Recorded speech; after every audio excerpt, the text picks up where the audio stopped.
So this right here is the Galaxy S10 5G, the phone I've been using every single day for the last 4 months. And this is the Note 10 Plus 5G. In theory, a universally better phone, but I just couldn't get myself to switch to it. And the weird part of it is, part of me really wants to. I enjoy trying new tech. The Note 10 Plus has an almost record-breaking screen-to-body ratio, and the squarer design actually makes it feel completely different. But with this phone in particular, I've never had this before. I've had 4 to 5 situations where I've told myself, okay, today, this evening, you're going to finally take your SIM and put it in the phone. But then, when I actually get to it, when I pick up the phone and I'm ready to transfer, I realize yet another reason why I don't actually want to.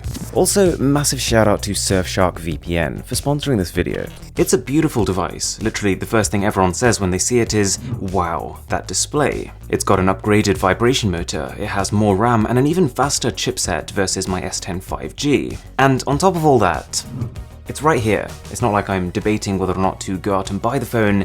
It is sitting on my table and I still don't want to make the change. So, having spent a bit of time thinking about it, I've boiled down my thought process into 5 reasons why I'm not switching to the Note 10 Plus. The first one is corner radius. Compared to the S10 phones, the Note has drastically sharper corners, which helps to differentiate it when it's sitting on a store shelf. It gives it that Note identity, but it just straight up makes it less intuitive to hold. The phone inherits the same great build quality and the lightness of the S10, but these corners mean you're getting mildly jabbed every time you hold the phone, and also that your hands can't reach as far up as they could on more rounded devices. Just remember, I'm not saying it's bad, I'm not saying it's a living disaster, but it's not as comfortable as what I'd be switching from. Okay, my initial reaction to the camera specs was, oh dear, they've made it worse. From the spec sheet, the camera hardware on the back seemed almost identical, and on the front, you're actually missing the second time-of-flight camera and the wide aperture you get on the S10 5G. Thankfully, though, when you're actually using it, this doesn't cause a problem at all.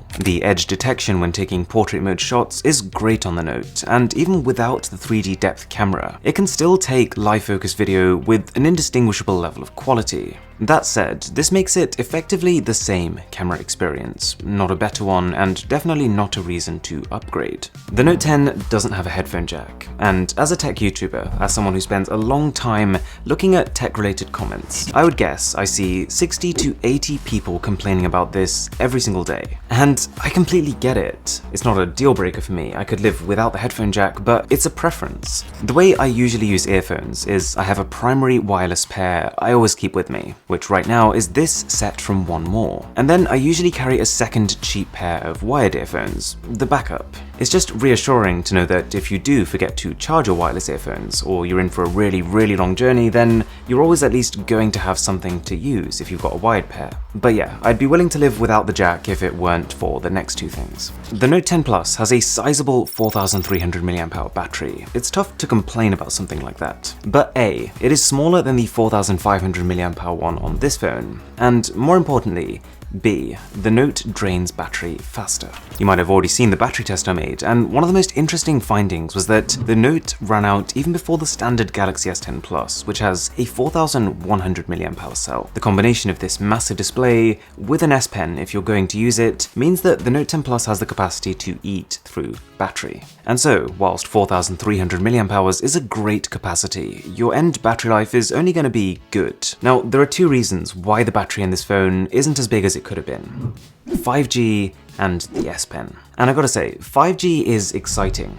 The more I use it, the more I understand it, the more I feel like it's capable of. But right now, in almost every part of the world, it's more of an idea than a selling point. I was in London testing 5G a couple of weeks ago, and when it works, you're downloading applications so quickly you can't even see a progress bar. But if you so much as turn around, you're getting 4G speeds. And that applies to this phone too. Just generally speaking, for at least the next year or so, I would side with having a larger battery and a lower price tag over 5G capability.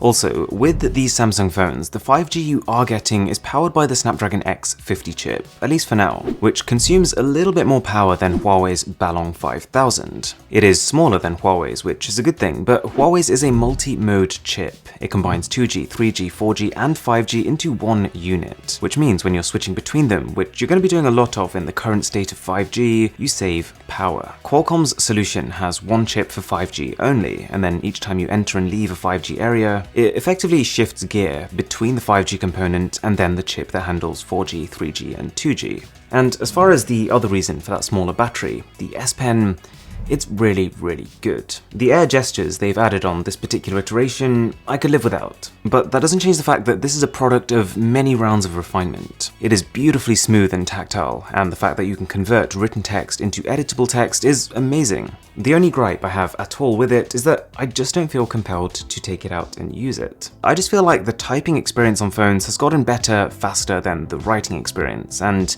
it's also easier to correct as you go along that way. So what I'm saying is, great tool, but I personally don't have a whole lot of use for it. Anyways, all of this leads to the biggest reason, without which I almost definitely would have put my SIM from this phone into this phone. It's the fact that, in my opinion, better, more exciting stuff is coming, and coming so soon that it just doesn't feel like the right time to change. Unpopular opinion, but I'm really excited for the next iPhones. I want to see what Google's working on with the Pixel 4, as well as OnePlus with the 7T. Plus, the one I've been eyeing up for a long time, the Huawei Mate 30 Pro, which looks like a big redesign with all sorts of substantial changes, even from the company's P30 Pro earlier this year. And yeah, on one hand, it's almost unfair to expect Samsung to make two big smartphone redesigns for the two big launches in the year, but at the same time, that is what their competition is doing. The one thing that's got me a little nervous about the Huawei is potential lack of Google's services. That's not been answered yet at the time of filming, so we'll just have to wait and see. But obviously if there's no Google services, I'm probably not going to use it. So to conclude, Samsung is making fantastic phones right now. If I didn't think so, I wouldn't be using one. But being this similar to the Galaxy S10 5G kind of got me thinking whether we actually need a Note phone, let alone the 3 Samsung actually launched. I could see a situation where the Note line disappears and Samsung introduces a standalone S Pen that could work with the Galaxy S phones, and you just get a case to be able to hold them together. Surfshark VPN is the most affordable VPN service out there. So you pay $199 a month, and that gives you unlimited simultaneous connections. You probably already know that VPNs can keep your browsing secure, especially on public connections. They can help you get around internet censorship in certain regions, but Surfshark in particular does a lot more than that. See, as well as being able to connect to single locations, it allows you to multi-hop, or encrypt your data through 2 different servers at the same time. Surfshark also scans your email account for suspicious activity, checks the strength of your passwords, and lets you use something called Blind Search, an internet search tool with no logs, no tracking, and no ads. So check the link in the description and use code BOSS to get an 83% discount and an extra month for free. My name is Aaron, this is Mr. Who's the Boss, and I'll catch you in the next one.